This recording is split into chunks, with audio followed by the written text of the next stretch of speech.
The books of Ezra and Nehemiah are the only completely historical books in the third section of the Hebrew Bible, which is sometimes called the Ketuvim, or the Writings. In English Bibles, they are usually split into two, with the book of Nehemiah appearing as a separate book from Ezra. But in the Hebrew tradition, they're one book, simply entitled Ezra, and Nehemiah is the second part of Ezra. In our tradition, however, we read Ezra and Nehemiah as two separate but closely related books. And in order to fully understand these books, it's important to have some historical background. Following the death of Solomon, the United Kingdom of Israel divided into two because the Israelites found themselves at odds with one another over Solomon's successor, Rehoboam. The northern kingdom used the name Israel and included cities such as Samaria and Shechem. And the southern kingdom, called Judah, included the city of Jerusalem.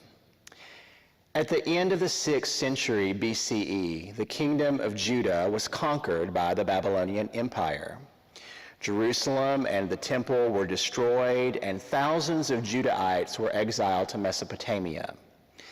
Those who were exiled, however, did not see this as the final stage in Israel's history.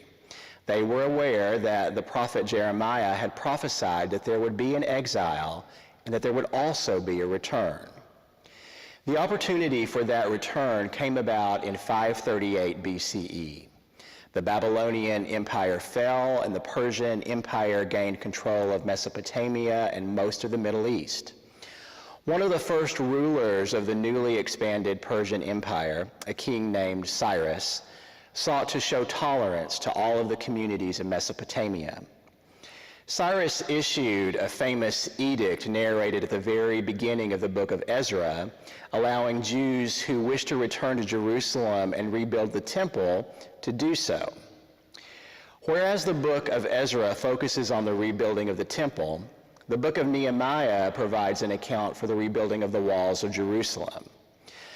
Much of the book of Nehemiah consists of a first-person narrative that's traditionally been called the Nehemiah Memoir, which recounts Nehemiah's role in constructing the walls of Jerusalem, expanding its population, correcting social abuses, and supporting the worshiping life of the community, and guarding against mixing with foreigners.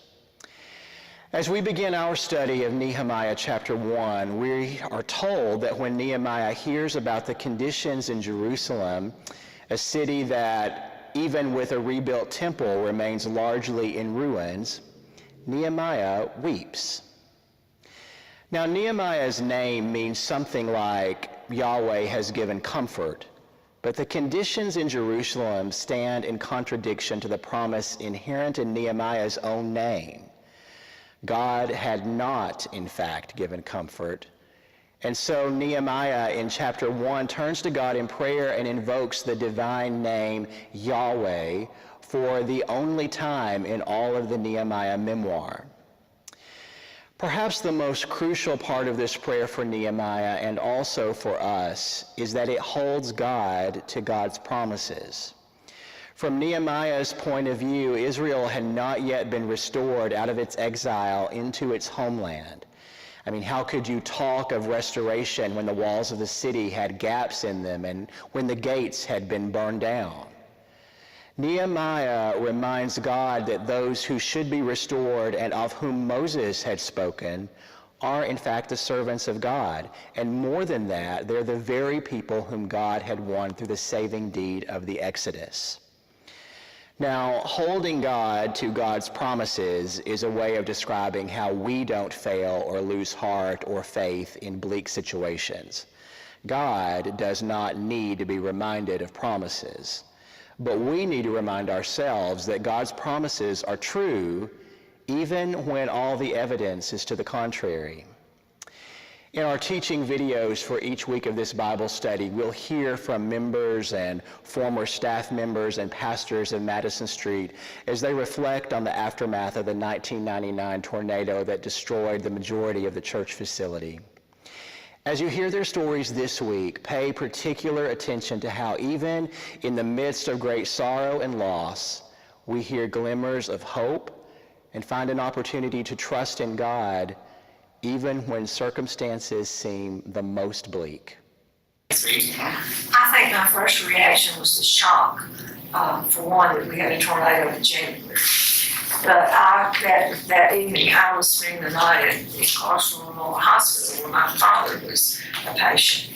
And the nurses came in during the evening and said to close the blinds, and the weather was getting bad, and I heard the scurrying around. And then we had the TV on, and my father was asleep, and all of a sudden this news flash came on that our church had been hit.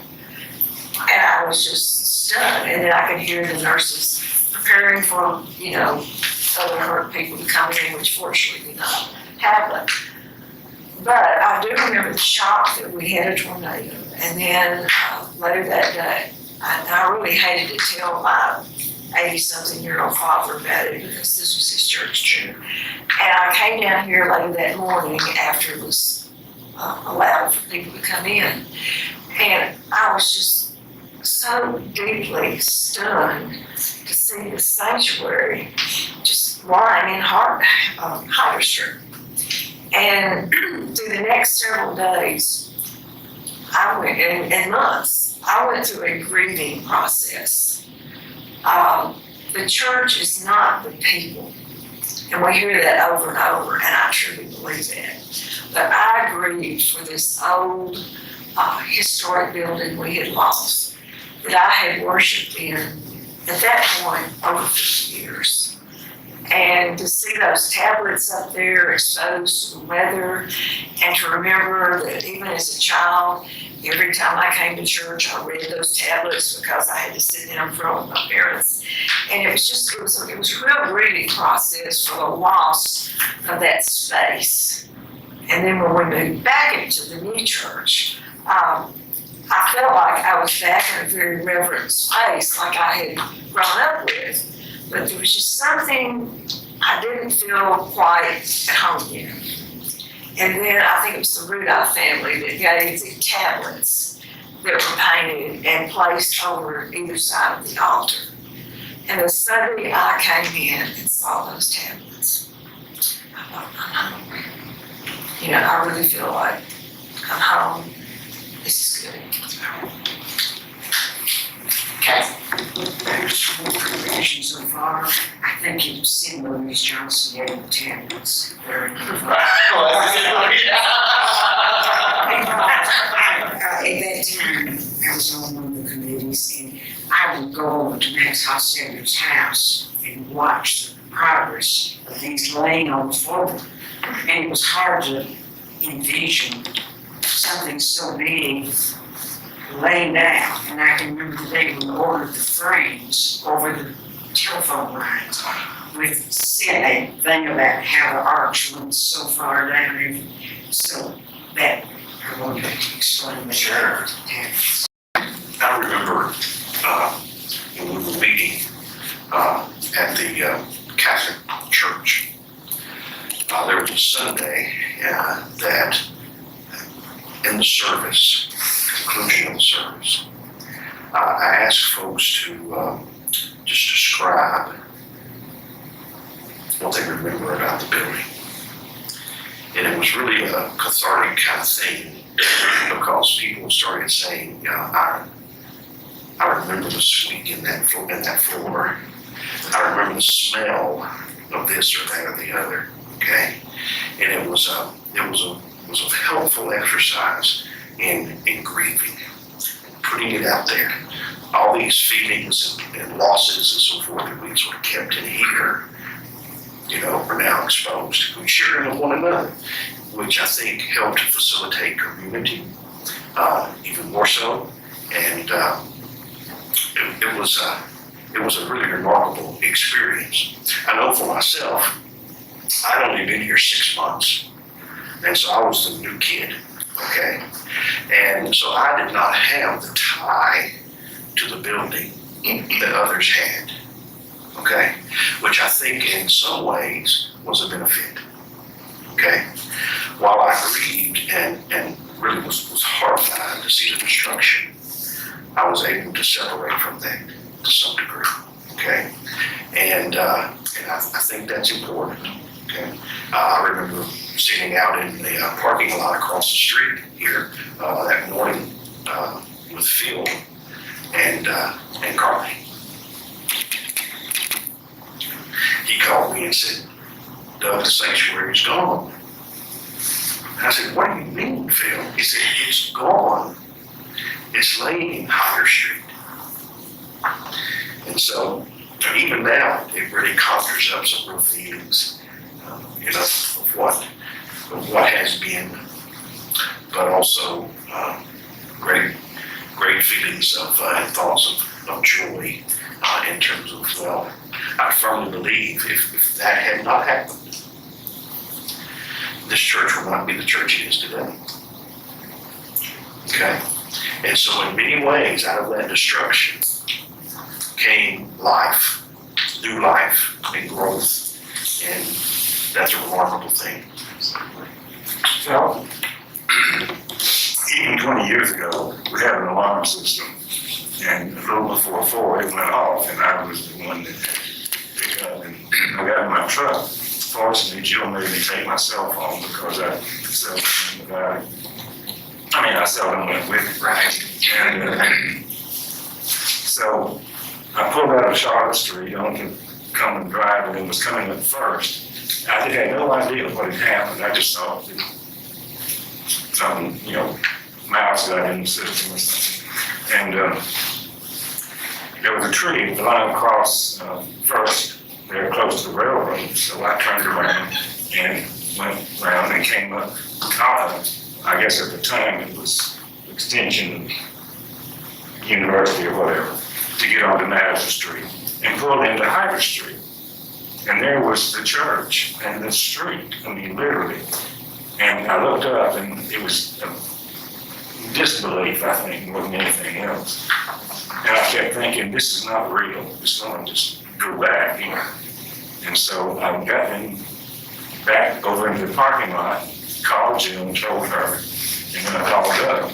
And of course, he was aware that it had been a tornado, but didn't know what we had experienced here. And I had to explain to him about 3 times before we could do so.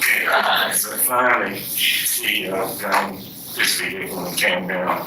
And we sat in the rain and talking about weeping, literally both of us, weeping over what we had experienced.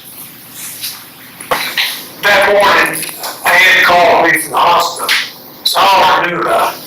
But I already heard it anyway, because my office was about a mile away, just distance. And it was not built down at the end of the street from my office. So I went there, knew that it was okay, tried to run around, kind of scared, heard about all the gas down here, I thought. I'm not coming here. Also, on Greenwood Place, and concerned about that. Matter of fact, you lived there, didn't you? No, not at that point, but I didn't hear that, yeah. I worried about that also, but it was okay. So I came down here after daylight, and I didn't have time to get too shocked. I knew the building backwards and forwards. I had just done the renovation on it, and I was very disappointed in the call. But we had it run off, and we knew what we had. And then architects, we had to get together and go through all the buildings. So on Saturday morning, John came back from UT on Friday night, and he and I drew the chore coming through here. We had to go through and make sure all the buildings that we went through, areas that were safe for people to come and get their stuff. And we spent, I don't know how many days, probably about a week, going through all the downtown buildings. But 2 things that really I remember greatly about this. Of course, everything was popping either in Higher Street or in the center. All the steel from the structure was in there. But we had the narthex and we had this back area. And we had old wooden stairs that went between the fellowship hall and the sanctuary. Well, we climbed up came through the fellowship hall, the chapel area, all that. It was pretty safe. And the areas there, we could let people get back in and get stuff. stairs, which were pretty half desolate. We had to be very careful with them. But there was a picture of Jesus that hung on the wall there. And it was still there. And that was a sign to me that we would be fine. The church would go forward. We would rebuild. And it would be okay. So then this area behind the sanctuary, of course, was very devastating. But there was one area, right a parlor, right over in the left-hand corner. And it was furnished with Victorian furniture. And it had windows in the corner. There was a little table right in the corner. It had a little doorway on it and a Bible. And the Bible was open. And the only thing I very much regret is because things were creeping and gnawing and the wind was blowing and we weren't in a very safe spot, is that I didn't have a camera or a cell phone that I could take a photograph to remember what that Bible verse was or the page it was on. Because it was laying there as if nothing had touched it. And that was the only thing in this church like that. So we exited and, of course, had a whole lot of other things to do. But I was glad that John got to see it. It was part of rehab and going through it and seeing what was happening in the downtown. So there was a lot of devastation and a lot of interesting discoveries that we made. Wow. I've been speaking to the rebuilding. I remember the next Sunday we met at Call again in the gym and back. So I'm coming in out of the rebuild. Joe. I want to reiterate what he said, but Phil called me that morning and said to me what he said to Doug was about the churches in Higher Street. And I also did not understand, and so he explained a little bit, and it didn't take much for me to understand it. And of course, there was an initial shock that this place of worship, and where your children had been baptized and grown up and everything. But then we had a daughter, Lynn, who was supposed to get married in the sanctuary of this church the next day. And what I really want to,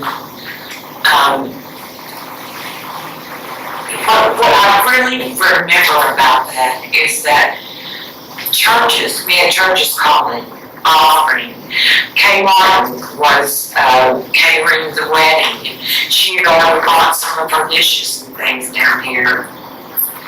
But she said, don't worry, it will go on. And so we decided on Hillville Methodist Church. And people were there, I don't even know how they all knew about it that much. In spite of everything, it was a joyous time in the wedding of our daughter. Things, Darren, in terms of how this event impacted the congregation at large. All right, we had a sizable number of homebound individuals at that time. And I remember from January after the tornado, from then through about April, okay, I had about 35 funerals. And Philip Ritter, who was retired pastor and was here, he was a godsend because he knew the life stories of many of these people. I just arrived and so forth.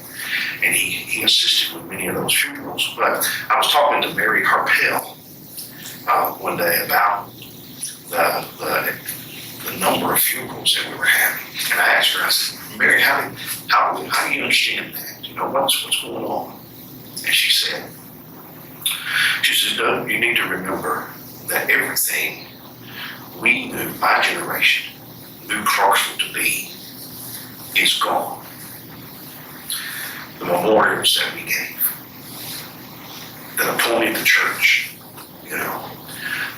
places around in this area. I remember Eli Feed Store right across the street had been there forever, okay, gone, right? And she said, there comes a time when it's, you just have to lay it down. It's not what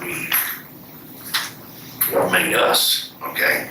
And she says, a lot of folks our older folks are doing that. It's almost like they have nothing else to live for, okay? And I remember that especially.